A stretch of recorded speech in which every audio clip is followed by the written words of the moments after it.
Muy buenas, tenemos aquí hoy a José Luis Martín Vigil, Requiem a cinco voces.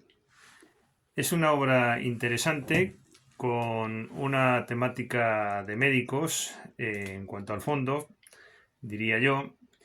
Es curioso la estructura del libro, es curiosa en el sentido de que la parte, la primera mitad de la novela discurren en paralelo dos discursos, ¿no? Por un lado, la vida de personajes, y esto va al hilo de unos interrogatorios que hace un inspector porque ha muerto una señora que se llama Ana Valle, y al hilo de los interrogatorios después se va hacia el pasado y se van contando por el narrador, por el escritor, por Martín Vigil, los acontecimientos de la vida de esas personas que interviene en los interrogatorios como interrogado, obviamente, ¿no? Por el inspector.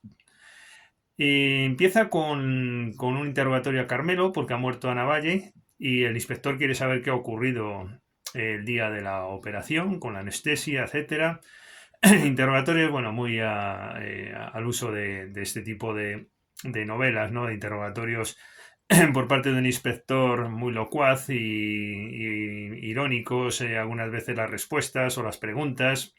Bueno, en definitiva, como interroga a Carmelo, a continuación retrocede la acción varios años y entonces nos cuenta el narrador la vida de Carmelo, que básicamente empieza con que tiene un hijo con la sirvienta, que a su vez esta sirvienta venía de una familia que a su vez había hecho esta función a los padres de este Carmelo, e incluso a los abuelos y tal. Bueno, y es una deshonra para la familia que quedara embarazada la sirvienta. Este Carmelo es una persona honesta, se casa con ella, pese a la oposición de toda la sociedad y todo eso. Bueno, después se va interrogando a otro tipo de personajes, a una amiga de esta Ana Valle, que se llama Esther Aldana, que es médico, y después se interroga también a Tomás, que es el gran protagonista de la obra, diría yo, porque es un cirujano de muchísimo prestigio.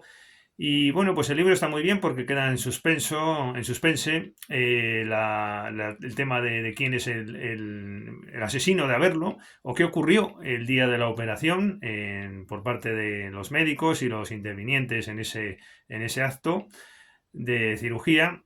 Bueno, después es curioso porque el libro abandona el inspector, lo abandona de repente después de que sigue esa estructura de, por un lado, interrogatorios y en paralelo ir contando la vida de los personajes.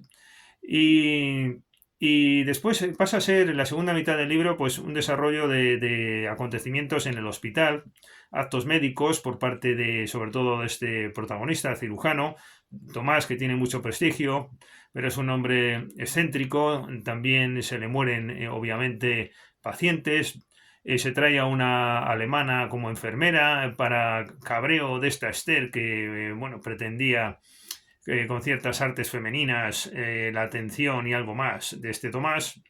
Y así va pasando el libro y claro, queda siempre latente qué pasa con la muerte de Ana Valle, ¿no?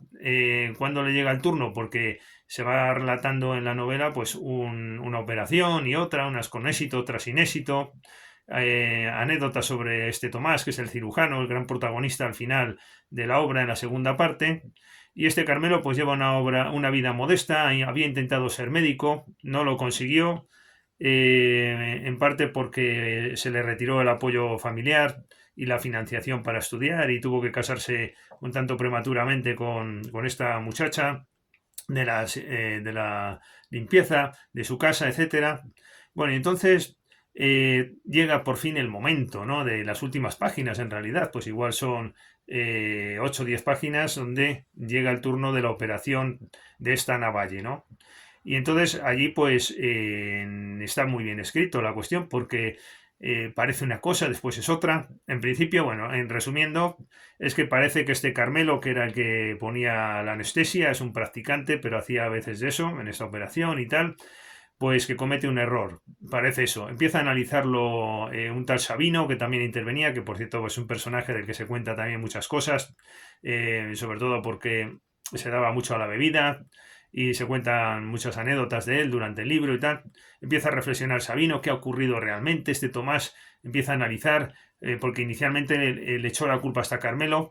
Bueno, y como le echó la culpa, pues este Carmelo se marchó para casa desquiciado, deprimido, y hasta el punto que a su mujer, Felisa, pues le dice que va a abandonar la profesión y que ha roto el carnet de practicante y que se va a dedicar, pues aunque sea a picar piedra, que no vale para nada, es un fracasado. Esa imagen da el libro de este Carmelo durante todo el tiempo, pero después, al final, cuando, en la última hoja, sorprende una carta de este Tomás, el gran cirujano, a Carmelo, y le da a entender, aunque queda un poquito así incierto, pero le da a entender que desde luego no ha sido culpa suya y quizás eso no lo dice este Tomás, pero lo piensa este Carmelo. Bueno, si me dice esto, de que no ha sido culpa mía, es que igual ha sido culpa de él, ¿no? Y el lector pues saca un poquito esa sospecha de que ha podido ser un error de este Tomás y en definitiva quizás lo interesante es que la última reflexión del libro, donde este Carmelo pues ve que este Tomás está dispuesto incluso a financiarle los estudios de medicina porque le dice, lejos de lo que le dije ayer de que usted no vale ni para practicante y que qué vergüenza que usted hubiera pretendido ser médico, lejos de todo eso, usted va a ser un gran cirujano y yo le financio sus estudios. Bueno, entonces yo creo que el gran tema al final es el del fracaso de este personaje que simbolizaba este día de fracaso, lo interesante del libro, y cómo de fracaso nada, pese a haber sido una persona que se casó con una mujer de condición muy humilde y haber llevado una vida a ese nivel, sin embargo al final se pone de manifiesto que va a triunfar. Yo creo que sería ese un poco el mensaje final. Lo que sorprende es esa desaparición del inspector y cómo pasa a primar el relato ya, claro, es que según va avanzando el relato en paralelo de la vida de los personajes, va avanzando y se va haciendo cada vez más actual, hasta que llega un momento en que es plenamente actual, sobrepasa completamente al otro relato de los otros diálogos y por eso acaba aconteciendo y contándose lo que ocurrió ese día, ¿no? Está bien traído estructuralmente y así acaba el libro. Bueno, pues nada, me despido hasta una próxima ocasión. Muchas gracias por la atención.